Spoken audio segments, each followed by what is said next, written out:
Hello student, Gurukul में आपका स्वागत है। ये बहुपद का हमारा 13वां लेक्चर है और इस लेक्चर में हम लोग बात करने वाले हैं बहुपदों के गुणनखंडों का उपयोग करके शून्य ज्ञात करना। बहुपदों के गुणनखंडों का उपयोग करते हुए क्या करना है, आपको शून्य ज्ञात करना है। तो आज का हमारा लेक्चर देखने से पहले मैं आपको सजेस्ट करना चाहूंगा कि हमारा एक और वीडियो बना हुआ है बहुपदों का शून्य, तो उसको आप जाके जरूर देखें, तब ये आपको और बहुत जल्दी से समझ में आएगा। प्लेलिस्ट में जाएं और उस वीडियो को देख के आए, फिर इस वीडियो को देखना। चलिए आज का वीडियो हम लोग शुरू करते हैं। तो देखिए हमारे पास एक बहुपद है x² - 3x - 4। अब ये एक हमारा बहुपद है। अब हमारा टॉपिक तो है बहुपदों के गुणनखंडों का उपयोग करके शून्य ज्ञात करना है। शून्य मतलब क्या होता था?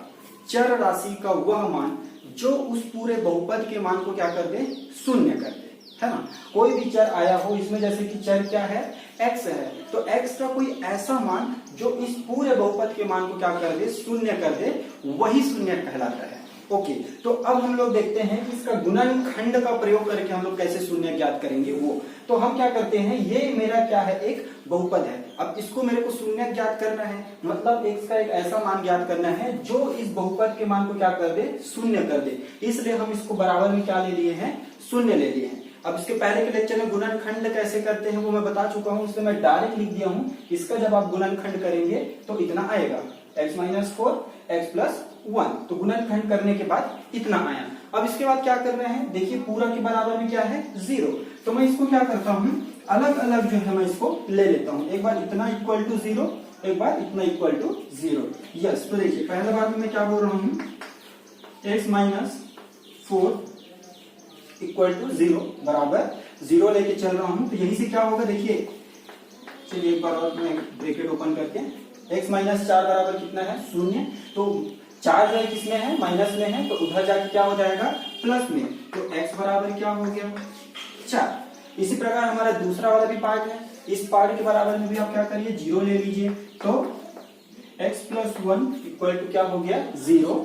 तो यहीं से क्या हो जाएगा, x1 जो है, एक जो है इधर किसमें है, प्लस में है, तो उधर जाके क्या हो जाएगा, माइनस में है। तो ये क्या हो जाएगा, x बराबर -1। तो ये जो आपका जो मान आया है x बराबर 4 और x बराबर -1, तो ये जो है आपका क्या कहलाएगा, इस बहुपद का शून्य कहलाएगा। और कैसे ज्ञात किए बहुपद का शून्य, गुणनखंडों का उपयोग करते हुए। तो ये बहुत इजी कॉन्सेप्ट है स्टूडेंट, ये बहुत ज्यादा मतलब आपको ऐसे कुछ टफ नहीं लगने वाला है। बस आपको क्या करना है, गुणनखंड आपको पता हो जाए, तो गुणनखंड जैसे ही आपको पता हो जाएगा, आप बराबर में 0 ले लीजिए और जो चर राशि है उस मान को निकाल लीजिए, वही मान उसका क्या कहलाएगा, शून्य कहलाएगा। तो ये आपको समझ में आया होगा। नेक्स्ट देखते हैं, देखिए क्वेश्चन लेते हैं हम लोग, x² - 9 के गुणनखंड व शून्य ज्ञात कीजिए। मतलब ये जो है x² - 9, इसका हमको गुणनखंड भी करना है, पहले तो गुणनखंड ज्ञात करना है, और जब गुणनखंड प्राप्त हो जाएगा तब उसके शून्य ज्ञात करना है। तो चलिए क्वेश्चन को देख के ही आपको समझ में आ जा रहा होगा स्टूडेंट, क्योंकि इसके पहले वाले लेक्चर में हम लोग इस प्रकार के क्वेश्चन देखे हुए हैं। तो कैसे बनेगा ये, x² और ऋण में क्या है, 9 है। तो अब इसका गुणनखंड करना है, कैसे करेंगे, देखिए इसके पास तो x है नहीं, तो कॉमन लेने वाला जो था उभयनिष्ठ वाला मेथड तो आपका काम नहीं करेगा। उसके बाद हम लोग क्या बात करते थे, अगर वो मेथड काम नहीं कर रहा है तो आप क्या करिए, सर्व समीका वाला सोचने का कोशिश कीजिए। तो क्या मैं इसको कुछ एडजस्ट कर सकता हूँ कि ये कोई सर्व समीका की तरह दिखने लगे? यस, कर सकते हैं। कैसे, तो ये जो x² को x² रहने दीजिए, ये हो गया ऋण 9 है, इसको मैं क्या ऐसे लिख सकता हूँ, 3 की घात 2, 3 को 2 बार गुना करेंगे, 3 दिया क्या हो जाएगा, 9। ऐसा करने से क्या हुआ, ऐसा करने से आप एक चीज देखे होंगे, एक सर्व समीका a² - b² equal to a + b और a - b। तो इस रूप में ये दिख रहा है, तो मैं इसको ऐसा भी तो लिख सकता हूं। तो देखिए a², तो a की जगह क्या दिख रहा है आपको, x, b², ये b², तो b की जगह आपको क्या दिख रहा है, 3। तो इसी को हम कैसे जमाएंगे, a + b, मतलब a धन ये हमारा क्या है, b का मान है, b की जगह ये दिख रहा है, तो ये b का मान है, तो इसलिए हम लोग क्या हो जाएगा, a + b। तो ये a का मान कितना, x, b का मान कितना है, 3। तो ये हमारा x + 3 हो गया, मतलब ये वाला पोर्शन हो गया। अब a - b, फिर से a हमारा क्या है, x माइनस, ये देखिए माइनस, b हमारा क्या दिख रहा है, 3। तो ये हो गया हमारा गुणनखंड। तो x धन 3 और x ऋण 3 ये किसका गुणनखंड है? x की घात 2 माइनस 9 का। तो ये हमने गुणनखंड किया है अभी। इसके बाद हमको क्या ज्ञात करना है? इसका शून्यक भी ज्ञात करना है। अब शून्यक ज्ञात करने के लिए मैंने क्या बोला था, जब आप गुणनखंड कर लो उसके बाद हमको क्या करना है, सबके बराबर में क्या ले लेना है? 0, क्योंकि x का कोई ऐसा मान आने वाला है जो इस पूरे के मान को क्या कर दे? 0 कर दे, शून्य कर दे, इसलिए हमने 0 ले लिया। इसके बाद हम क्या करते थे? अलग अलग इसके मान को निकाल लेते थे। चलिए, तो मैं जो है ये देखिए x धन 3 बराबर क्या लेता हूँ? 0 ले लेता हूँ, और ये जो आपका जो x ऋण 3 है इसके भी बराबर में क्या ले लेता हूँ? 0। अब देखिए x 3 इधर प्लस में है तो उधर जाके क्या हो जाएगा? माइनस, तो x का मान कितना आ गया? माइनस में 3, और इधर देखिए ये माइनस में है तो उधर जाके क्या हो जाएगा? प्लस में, तो x बराबर 3। तो ये दोनों हमारा क्या कहलाएगा? इस बहुपद का शून्यक। तो हमने देखे ये जो है आपका इतना जो पोर्शन था x धन 3 x ऋण 3, ये बस जो है आपका उसका गुणनखंड कहलाएगा। बराबर में 0 पहले नहीं लेना है, उसके बाद वाला स्टेप पे लेना है जब हम उसके शून्यक निकालेंगे तब, और ये उन दोनों का क्या कहलाएगा? शून्यक। अब देखो इसमें यहाँ पर ना आपको थोड़ा एक चीज जो है ना ऑब्जर्व करना पड़ेगा जो आपके पेपर में आता है। 1 मार्क्स में भी आ सकता है, 2 मार्क्स में भी आ सकता है, और आपका जो प्रयास का जो एग्जाम दिलाएंगे उसमें भी आ सकता है ऐसा क्वेश्चन। कैसे? हमने क्या देखा, इससे पहले वाला क्वेश्चन में देखिए जब हम गुणनखंड किए थे तो उस बहुपद का गुणनखंड x ऋण 4 x धन 1 ऐसा गुणनखंड आया था, लेकिन और उसका जब हम लोग शून्यक निकाले थे तो कैसा आया था? 4 आया था और माइनस में 1 आया था। तो देखिए यहाँ 4 कैसा दिख रहा है आपको? ऋणात्मक में, इसलिए 4 कैसे आ गया है? धनात्मक में। उसी प्रकार यहाँ 1 कैसे दिख रहा है आपको? धनात्मक में, तो शून्यक उसका क्या आया है? ऋणात्मक में। उसी प्रकार इस क्वेश्चन में चले आइए। इस क्वेश्चन में देखो x धन 3 किस में दिख रहा है आपको? धनात्मक में, इसलिए यहाँ उसका शून्यक में क्या आया है? ऋणात्मक में। मतलब जो चिन्ह गुणनखंड में जो चिन्ह के रूप में है उसी के विपरीत चिन्ह के रूप में उसका शून्यक आ रहा है। अगर आप ध्यान से देखेंगे तो इस वाले को भी देख लीजिए, x ऋण 3 गुणनखंड में कैसा है? माइनस में 3 है, लेकिन उसके शून्यक निकाले हैं तो क्या आया है? प्लस में 3। इससे हमको क्या पता चल रहा है? इससे हमारा दूसरे प्रकार का क्वेश्चन बनता है। ये तो था गुणनखंड से शून्यक निकालना, अब हमको रिवर्स जाना है। अब आपको शून्यक दे दिया जाएगा और शून्यक से क्या करना है? गुणनखंड कर, आपको जो है शून्यक से गुणनखंड बनाना है। कैसे बनाते हैं आगे 2-3 क्वेश्चन में देखते हैं। तो ये है हमारे पास क्वेश्चन, नीचे ax² + bx + c के रूप में कुछ द्विघाती बहुपद के शून्यक दिए गए हैं। ये जो आपको दिख रहा है ये द्विघाती बहुपद के शून्यक है। क्या करना है? बहुपदों के गुणनखंड लिखना है। शून्यक दे दिया गया है और आपको क्या ज्ञात करना है? गुणनखंड। अब अभी जस्ट मैंने बताया कि हमने कुछ ऑब्जर्व किया वहां पर कि गुणनखंड में अगर जो प्लस के रूप में है वो माइनस में आ रहा है और माइनस में है तो प्लस के रूप में आ रहा है। अब देखिए इसमें बहुपद में चर राशि क्या है? x है, तो वहां पर भी हम कैसे लेंगे ध्यान से देखिए। अब देखो ये एक बहुपद का क्या है? शून्यक है। अब शून्यक कौन कौन है? पहला शून्यक है 3 और दूसरा शून्यक क्या है? 4। तो आप सबसे पहले इसका जब हल लिखेंगे तो हल दिया गया बहुपद के शून्यक देश कर दीजिए और शून्यक को फिर से क्या करिए? लिख दीजिए 3 और 4। ये हो गया। अब ये हमारा क्या है? शून्यक है। अतः इनके गुणनखंड होंगे। चलिए अब देखो क्या होंगे? 3 किस में है? प्लस में है, तो क्या करो? x लिख दो। क्यों x लिख रहे हैं? चर राशि क्या है? x है इसमें, तो x लिख दीजिए। अब 3 किस में है? धनात्मक में है, तो ऋणात्मक का चिन्ह लगाइए और 3 लिख दीजिए। ये आपका पहला गुणनखंड। 4 किस में है? यहाँ धनात्मक में है, तो फिर से आप क्या लिख दीजिए? x, और प्लस में है तो क्या कर देंगे? माइनस, तो माइनस में क्या हो गया? 4। ये जो है ये जो बहुपद है उसका क्या बन गया? गुणनखंड। मतलब ऐसा बहुपद जिसका शून्यक 3 और 4 है उसका गुणनखंड क्या होगा? x ऋण 3 x ऋण 4।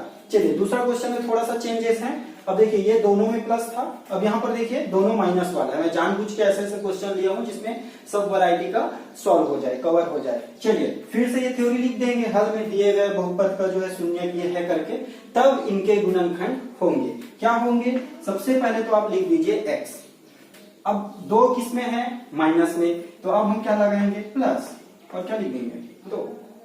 दूसरा आपका शून्य क्या है? माइनस में 3, x तो सबसे पहले लिख दो, अब माइनस है तो प्लस, और 3 के जगह में 3। ये फिर से ये जो शून्यक है जिस बहुपद का, उसी बहुपद का ये आपका क्या कहलाएगा? गुणनखंड। ओके, नेक्स्ट क्वेश्चन देखिए जिसमें एक प्लस में है और एक माइनस में है। तो सबसे पहले ये वाला जो थ्योरी जो है आप लिखेंगे। अगर ये 2 नंबर में आता है तो आपको थ्योरी लिखना पड़ेगा, अदरवाइज ऑब्जेक्टिव्स और खालिस्तान वगैरह में ये सब फिल इन द ब्लैंक्स वगैरह में आता है तो आप डायरेक्ट कर सकते हैं। यस, प्रयास में भी ऑब्जेक्टिव वाले भी ये क्वेश्चन आते हैं। चलिए देखिए, तीसरा में आप देखो 1/2 और माइनस में 1/2, तो हमारा पहला गुणनखंड x, ये वाला 1/2 किस में है? धनात्मक में है, तो ये किस में होगा? ऋणात्मक में। ये हो गया। इसका दूसरा गुणनखंड क्या होगा? x, तो आप लिख ही दीजिए, ये किस में है? ऋणात्मक में, तो ये क्या होगा? धनात्मक में। तो यही इसका क्या होगा? अविष्ट गुणनखंड होगा। तो आशा करता हूं ये आपको जो है बहुत अच्छे से समझ में आया होगा। तो इतने क्वेश्चन हमने देखे हैं जिससे आपके सारे क्वेश्चन जो है वैरायटी जो है कवर हो गए हैं। तो यही हमारा क्या है? फाइनल आंसर है।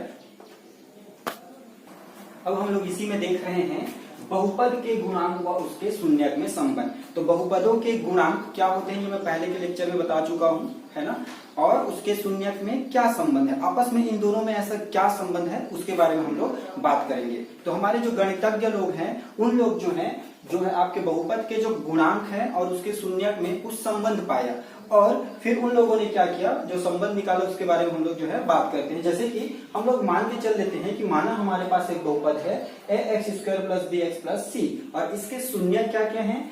एक शून्य को हम लोग मान लेते हैं अल्फा और एक शून्य को क्या मान लेते हैं? बीटा। ये द्विघातीय बहुपद है, इसलिए इसके 2 शून्य आपको दिख रहे हैं। तो पहला को हमने अल्फा माना, दूसरा को हमने बीटा माना। तो अब हमने 2 शून्यक मान लिया अल्फा और बीटा। तो इन लोगों ने क्या कंक्लूजन निकाला कि शून्यकों का जो योगफल है, शून्यकों का योगफल मतलब अल्फा और बीटा का योग, तो इस शून्यकों का योगफल का जो मान है ना, इन लोगों ने ये देखा कि -x का गुणांक मतलब x का गुणांक बटे x² का गुणांक के बराबर होता है। यहां पर माइनस लगा दिए हैं, और x का गुणांक बटे x² का गुणांक इसके बराबर होता है, बोलते हैं शून्यकों का योगफल। अब देखिए, ये आपका पूरा का पूरा बहुपद है, x का गुणांक, x कहां पर है? ये, तो x का गुणांक क्या है? b। चलिए मैं नीचे में रख देता हूं, माइनस तो आएगा ही, इन लोगों ने ऑब्जर्व किया कि माइनस लेना पड़ेगा उसको, तो माइनस तो ले लिए। x का गुणांक क्या है यहाँ पर? b, तो मैंने क्या ले लिया? b, और x² का गुणांक, ये x² है तो उसका गुणांक क्या है? a। गुणांक मतलब जो उसके साथ गुणा में हो, तो ये जो है आपका a आ गया। तो फाइनली आपने क्या देखा कि शून्यकों का योगफल अल्फा प्लस बीटा का मान कितने के बराबर आ गया? -b/a के बराबर आ गया। इसी प्रकार शून्यकों का गुणनफल भी देख लेते हैं। तो जब इन लोगों ने गुणनफल निकालने की कोशिश किया तब फिर इन लोगों ने एक संबंध देखा। वो कैसा था? शून्यकों का गुणनफल होगा ये अल्फा बीटा, है ना। चलो इसको मैं फल कर देता हूं, गुणनफल अल्फा इंटू बीटा, मतलब इन दोनों का गुणा। ये किसके बराबर है बोल रहे हैं? अचर पद बटे x² के गुणांक के बराबर होगा, ऐसा बोल रहे हैं। चलिए फिर से देख लेते हैं। तो अचर पद इसमें क्या है? c, और x² का गुणांक क्या है? a, तो c/a।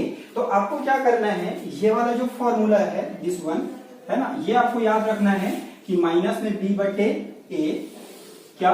शून्यकों का योगफल, और दूसरा आपको याद रखना है शून्यकों का गुणनफल, और ये किसके बराबर है? c/a के बराबर में है। तो ये दोनों फॉर्मूले आप याद रखेंगे, जिससे रिलेटेड हम लोग अभी 2-3 और क्वेश्चन देखेंगे, तो आपको पूरा का पूरा माइंड में सेट हो जाएगा, बैठ जाएगा और अच्छे से समझ में आ जाएगा। यहाँ पर स्टूडेंट्स मैं एक चीज बोलना चाहूंगा कि ये जो है शून्यकों का योगफल और शून्यकों का गुणनफल, आगे चल के आप समीकरण वाला चैप्टर पढ़ेंगे, उस समीकरण के चैप्टर में फिर से सेम चीज आ जाएगा। वहां पर फिर से जो है मूलों का योग और मूलों का गुणनफल, जो आपका समीकरण आएगा, तो समीकरण के मूलों का योग और मूलों का गुणनफल करके सेम कॉन्सेप्ट आने वाला है। तो आप इसको पढ़ लिए हैं तो वहां का भी क्वेश्चन आप क्या कर सकते हैं? सॉल्व कर सकते हैं। चलिए आगे हम क्वेश्चन देखते हैं। तो आइए हम लोग देखते हैं अभी जो कॉन्सेप्ट समझे हैं उससे रिलेटेड क्वेश्चन। तो हमारे पास क्या क्वेश्चन कैसा दिया हुआ है? निम्न बहुपदों के शून्यकों का योगफल एवं गुणनफल ज्ञात कीजिए। तो ये है आपका बहुपद, और इस बहुपद के आपके आपको जो है शून्यकों का योगफल और शून्यकों का गुणनफल ज्ञात करने हैं। आइए देखते हैं कैसे सॉल्व करते हैं। सबसे पहले तो हमको लिखना पड़ेगा हल, ठीक है। हल के बाद क्या, दिया गया बहुपद, या फिर हाँ चलिए दिया गया बहुपद करके लिखिए, दिया गया बहुपद। अब दिया गया बहुपद करके आप लिख दीजिए क्या है, एक्स स्क्वायर 10x प्लस 24। अब हमको क्या करना है, इस बहुपद की तुलना मानक बहुपद क्या है, X square plus B X plus C. तो यहां पर थ्योरी लिखना पड़ेगा, बहुपद जो क्वेश्चन में दिया वही वाला बहुपद x square plus 10x plus 24 की तुलना मानक बहुपद की तुलना मानक बहुपद A X square plus B X plus C से करने पर डेस कर दीजिए। तो अब हम लोग जो है दोनों बहुपदों की तुलना करेंगे। तो चलिए मैं एक बार फिर से बता देता हूं, इसके पहले के लेक्चर में हम बता चुके हैं कि तुलना कैसे करना है, बट इसे क्वेश्चन में बता देता हूं कि तुलना कैसे करना है। देखिए हमारा बहुपद है एक्स स्क्वायर और ये 10x है और ये 24, और हमारा मानक बहुपद कैसे, A X square plus B X plus C, ये हमारा होता है। तो उस हिसाब से देखिए एक्स स्क्वायर के साथ गुणन क्या है, ए, और यहाँ एक्स स्क्वायर के साथ गुणन कुछ नहीं मतलब क्या, एक, तो यही ए का मान होगा। तो ए बराबर क्या लिख दीजिए, एक। चलिए यहाँ पर आ जाइए, एक्स के साथ गुणा में क्या है b, और यहाँ पर एक्स के साथ गुणा क्या है 10, तो यही क्या होगा b का मान।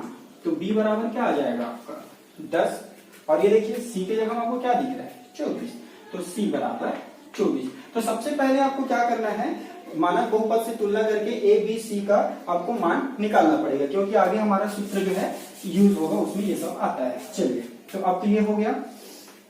अब हमको निकालना है शून्यकों का योगफल और शून्यकों का गुणनफल। तो लिख दीजिए, चूंकि शून्यकों का योगफल, चूंकि शून्यकों का योगफल बराबर क्या होता था, माइनस में b बटे a। तो यहां पर लिख दीजिए माइनस में b बटे a। अब देखिए b और a का मान आपके पास है, b का मान कितना है 10, तो यहां पर क्या रख दीजिए माइनस में 10, और a का मान कितना दिख रहा है 1, तो 1, तो माइनस में 10 बटे 1, और इसी को हम लोग क्या लिख सकते हैं, माइनस में 10 लिख सकते हैं। तो ये है आपका शून्यकों का योगफल। और आपको अलग से और नहीं मानना है, अदरवाइज क्वेश्चन और लंबा हो सकता है, तो आप डायरेक्ट ऐसा भी लिख सकते हैं कि चूंकि, या फिर हम जानते हैं कि शून्यकों का योगफल माइनस b बटे a के बराबर होता है, तो b और a के मान को रख दीजिए, तो ये आपका आंसर हो गया। एक और चीज याद करना था, क्या, शून्यकों का गुणनफल। चलिए इसी प्रकार शून्यकों का गुणनफल क्या होता है बताइए। तो शून्यकों का गुणनफल जो है वो हमारा होता है c बटे a। ये क्या होता है माइनस b बटे a, और ये होता है c बटे a गुणनफल। तो चलिए c का मान आपके पास क्या है 24, तो चलिए रख दीजिए 24, और a का मान फिर से क्या है आपका 1, तो ये मैंने क्या रख दिया 1 रख दिया, है ना। तो अब इसी को मैं क्या लिख सकता हूँ 24 करके लिख सकता हूँ, यस। तो क्या यही हमारा आंसर है, नहीं, हम लोग इसको एक बार लास्ट में थ्योरी में लिख के बताएंगे, ताकि अच्छा से अच्छा हम लोग रिप्रेजेंट आंसर को कर सकें। तो लिखना पड़ेगा, अतः शून्यकों का योगफल, शून्यकों का योगफल कितना आया था माइनस में 10, तथा शून्यकों का गुणनफल, शून्यकों का गुणनफल 24 है या फिर होगा। तो यही हमारा क्या होगा फाइनल आंसर। हमारा दूसरा क्वेश्चन है माइनस 5x की घात 2 प्लस 3x प्लस 4। तो ये हमारा क्वेश्चन है, और फिर से क्या ज्ञात करना है, शून्यकों का योगफल और शून्यकों का गुणनफल। चलिए हमारा हल कहां से शुरू होता है, हल दिया है, या फिर क्या लिखते हैं, दिया गया बहुपद। तो दिया गया बहुपद करके आप लिख दीजिए दिए गए बहुपद को, क्या है 5x² धन 3x धन 4।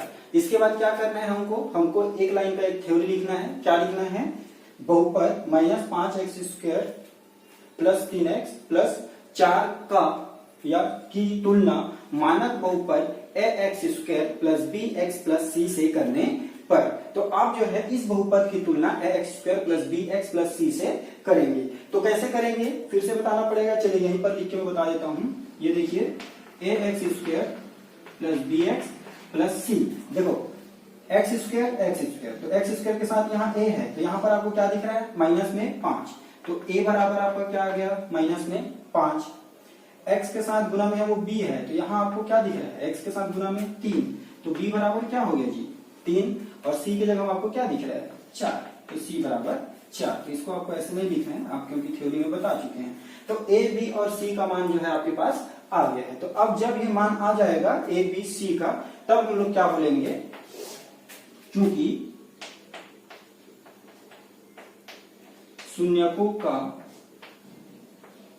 योगफल, क्योंकि शून्यकों का योगफल बराबर कितना होता है माइनस में b बटे a, याद कर लीजिए आगे भी काम आने वाला है। अब चलिए माइनस में b बटे a, तो b का मान क्या है 3, चलिए रख दीजिए। पहले तो आप माइनस की जगह माइनस लगा दो, तो माइनस में ये आ गया, b का मान क्या है 3, और a का मान क्या है आपका माइनस में 5। a का मान कितना है माइनस में 5। अब देखिए यहां भी माइनस और यहां भी माइनस, ये दोनों माइनस एक दूसरे को क्या कर देंगे कैंसल कर देंगे, तो इसलिए अब यहां पर क्या आ जाएगा 3/5। तो ये होगा आपका शून्यकों का योगफल, तो 3/5 है ना। चलिए अब हमको क्या निकालना है, शून्यकों का गुणनफल निकालना है। इसी प्रकार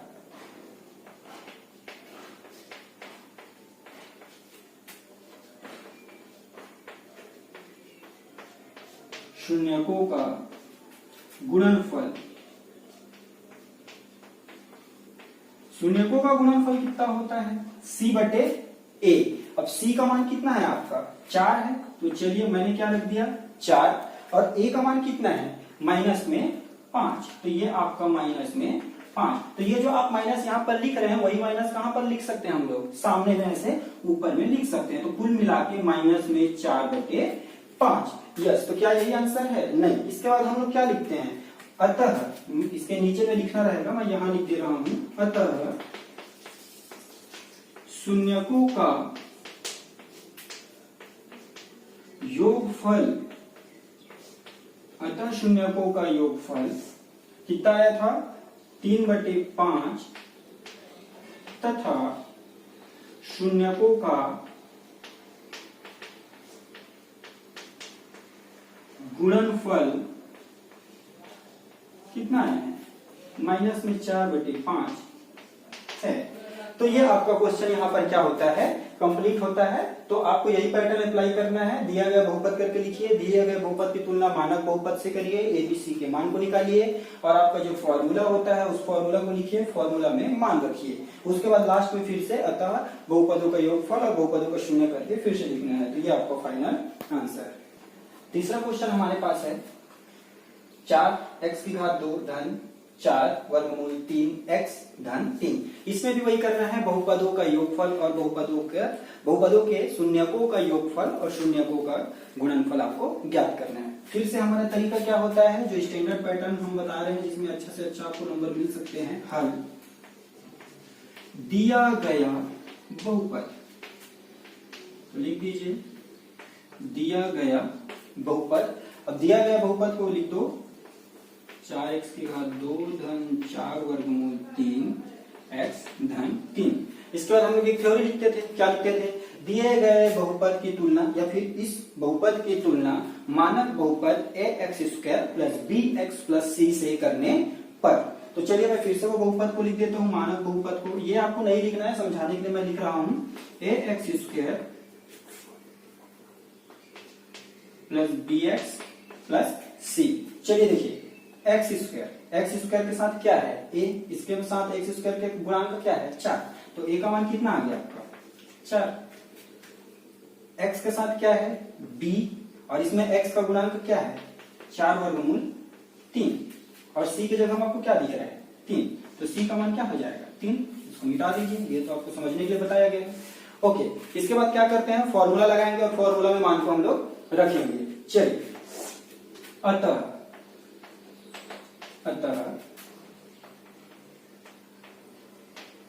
शून्यकों का योगफल क्या होता है, मैं यहां पर लिख रहा हूं माइनस में b बटे a।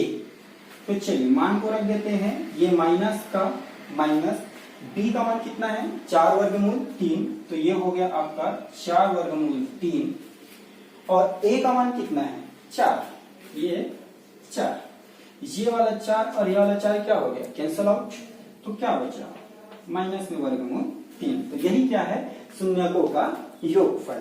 अब क्या करते हैं, इसी प्रकार शून्यकों का गुणनफल, क्या शून्यकों का गुणनफल, शून्यकों का गुणनफल का सूत्र क्या होता है c बटे a, I think yes. c का मान कितना है जी 3, a का मान कितना है आपका 4, तो शून्यकों के गुणनफल का मान क्या आया है 3 बटे 4। तो क्या यही हमारा फाइनल आंसर है, नहीं, इसके बाद हमको लिखना पड़ता है अतः शून्यकों का योगफल माइनस में वर्गमूल 3 तथा शून्यकों का गुणनफल 3 बटे 4 होगा, है ना। तो ये था आज का हमारा पूरा का पूरा लेक्चर, जिसमें हम लोग जो है आपके जो बहुपदों का जो गुणनखंड और उसके जो शून्यक है उसमें आपस में हमने संबंध को देखा, और अगर गुणनखंड दिया है तो शून्यक कैसे निकालना है, और शून्यक अगर दिया है तो गुणनखंड कैसे निकालना है या गुणनखंड कैसे बनाना है उसके बारे में बात किए। फिर हम ये जो है आपका शून्यकों का योग और शून्यकों का गुणनफल निकालने का कॉन्सेप्ट हमने सीखा। तो आशा करता हूं आज का लेक्चर आपको पूरा का पूरा समझ में आया होगा, और आज इसमें हमारा बहुपद का 13वां लेक्चर था और लास्ट लेक्चर था। तो ये पूरा का पूरा चैप्टर आपको बहुत अच्छे से समझ में आया होगा, नहीं आया होगा तो आप प्लेलिस्ट में जाइए, एक बार फिर से सारे वीडियो को देखिए। और आपसे यही कहना चाहूंगा स्टूडेंट, पूरे वीडियो जो है सीक्वेंस में बने हुए हैं, तो आगे पीछे किसी को भी ना देखें, सीरियल वाइज जो है जैसे जैसे अपडेट होते गए हैं वैसे देखेंगे तो आपको कोई भी समझने में दिक्कत नहीं होगा। तो ये हमारा चैप्टर यहीं पर समाप्त होता है, लेकिन मैं कहना चाहूंगा कि अगर आपको कोई भी डाउट है तो आप कमेंट में, इसी वीडियो के कमेंट बॉक्स में जो है आप क्वेश्चन नंबर, प्रश्नावली और उसका कौन सा क्वेश्चन नंबर है या एग्जाम्पल का है तो एग्जाम्पल नंबर, तो जो भी हो उसको अच्छा से मेंशन कमेंट बॉक्स में कर दीजिए, ताकि इसका एक और वीडियो हम जो है सारे स्टूडेंट्स के डाउट को लेके एक वीडियो हम बना सकते हैं। थैंक्स फॉर वॉचिंग, और इस वीडियो को ज्यादा से ज्यादा लोगों तक पहुंचाने में मदद करिए, और चैनल को सब्सक्राइब करें, लाइक करें और ज्यादा से ज्यादा लोगों तक शेयर करें। Thanks for watching.